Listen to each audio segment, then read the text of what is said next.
ലോക ചിത്രത്തിൻ്റെ പുതിയ അപ്ഡേറ്റും അതോടൊപ്പം തന്നെ തിയേറ്ററിൽ എത്താനിരിക്കുന്ന പുതിയ സിനിമകളുടെ വിശേഷങ്ങളൊക്കെയാണ് നമ്മൾ ഈ ഒരു വീഡിയോയിലൂടെ സംസാരിക്കാൻ വേണ്ടി പോകുന്നത്. അതിലേക്ക് വരാം. അതിൻ്റെ മുന്നേ മൂവി പ്ലസ് മീഡിയ എന്ന് പറയുന്ന നമ്മുടെ ചാനൽ ആദ്യമായിട്ട് കാണുന്നവരാണെങ്കിൽ സബ്സ്ക്രൈബ് ചെയ്യുക. ഋഷഭ് ഷെട്ടിയുടെ കാന്താര എന്ന് പറയുന്ന ചിത്രം തിയേറ്ററിൽ വലിയ വിജയമായിരുന്നു. അതിൻ്റെ സെക്കൻഡ് പാർട്ട് കാന്താര 2 ഒക്ടോബർ 2 തിയേറ്ററിൽ എത്തുകയാണല്ലോ. സിനിമയുടെ ട്രെയിലർ ഇന്ന് റിലീസായിട്ടുണ്ടായിരുന്നു. ആദ്യ ഭാഗത്തെ അപേക്ഷിച്ച് കാന്താര 2 കുറച്ചും കൂടെ വലിയ ക്യാൻവാസിൽ വലിയ ബഡ്ജറ്റിലാണ് ഒരുക്കിയിട്ടുള്ളത് എന്ന് ട്രെയിലർ കാണുന്ന സമയത്ത് വ്യക്തമാവുന്നു. 3 മിനിറ്റിൻ്റെ അടുത്താണ് ട്രെയിലറിൻ്റെ ദൈർഘ്യം. നല്ലൊരു സ്വീകാര്യത തന്നെയാണ് ട്രെയിലറിനെ സോഷ്യൽ മീഡിയയിൽ നേടിയെടുക്കാൻ സാധിച്ചിട്ടുള്ളത്.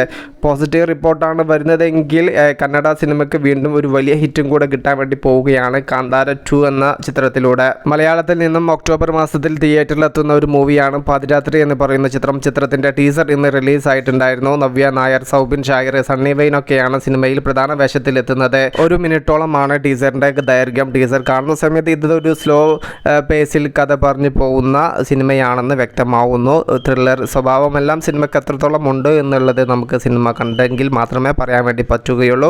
പുഴു എന്ന് പറയുന്ന ചിത്രത്തിന് ശേഷം രതീന സംവിധാനം ചെയ്യുന്ന സിനിമയാണ് പാതിരാത്രി. ഇന്ന് 26 ദിവസങ്ങൾ വേൾഡ് വൈഡ് ബോക്സ് ഓഫീസിൽ പൂർത്തീകരിക്കുന്ന മൂവിയാണല്ലോ ലോക എന്ന് പറയുന്ന ചിത്രം ഇന്നും കേരള ബോക്സ് ഓഫീസിൽ നിന്നും 1 കോടിക്ക് മുകളിലുള്ള കളക്ഷൻ ഉറപ്പിച്ചിരിക്കുന്നു. അങ്ങനെ ചിത്രത്തിന്റെ 26 ദിവസത്തെ കേരള കളക്ഷൻ മാത്രം 105 കോടിക്ക് മുകളിലേക്ക് എത്തപ്പെട്ടിരിക്കുന്നു. സിനിമയ്ക്ക് 26ാമത്തെ ദിവസവും റെക്കോർഡാണ് നേടിയെടുക്കാൻ സാധിച്ചിട്ടുള്ളത്. 26 ദിവസങ്ങളിലും സിനിമയുടെ കളക്ഷൻ 1 കോടിക്ക് താഴേക്ക് ഇതുവരെയും പോയിട്ടില്ല എന്നുള്ളത് ശ്രദ്ധേയമായ കാര്യം. കാത്തിരിക്കൂ ഇതുപോലെയുള്ള സിനിമകളുടെ കൂടുതൽ അപ്ഡേറ്റുകൾക്ക് വേണ്ടിയിട്ട്. മൂവി പ്ലസ് മീഡിയ, ഞാൻ ജനുജനാസ്. പുതുസായിട്ട് ആരെങ്കിലും നമ്മുടെ ചാനൽ കാണുന്നവരുണ്ടെങ്കിൽ സബ്സ്ക്രൈബ് ചെയ്യുക, സപ്പോർട്ട് ചെയ്യുക. Okay, by.